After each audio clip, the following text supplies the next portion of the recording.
I'm going to try and coin this phrase. I want it to catch on because I think it's quite useful.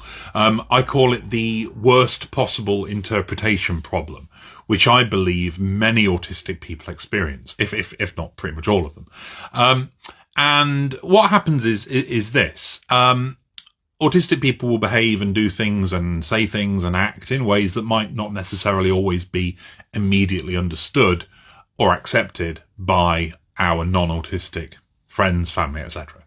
They will have to interpret our behaviour because of that. You know, they'll have to try and figure out what it is we're getting at or what's going on. Why did we do that?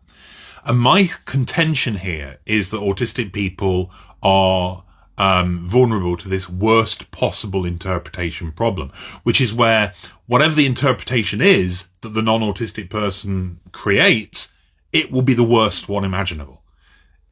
It won't be like a middle ground or kind of positive or neutral or fair. It will nearly always be the worst possible way to interpret that behaviour in terms of the most negative, you know, the one that paints us, the autistic people, in the worst light. So, for example, eye contact. Often non-autistic people struggle to understand why we don't make eye contact. They have to interpret that behaviour themselves.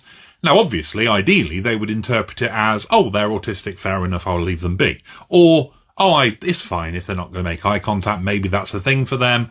I'm not going to judge them on that. But no, the worst possible interpretation strikes again. And so often our not making eye contact behaviour is interpreted as we are liars, we are not listening, we do not care about you. Do you see what I mean? These are massively negative interpretations of what is actually a very neutral and, you know, harmless behaviour. And you see it all over, and I will do some more videos where I explain other examples of the worst possible interpretation problem. So thank you. Hopefully it'll catch on.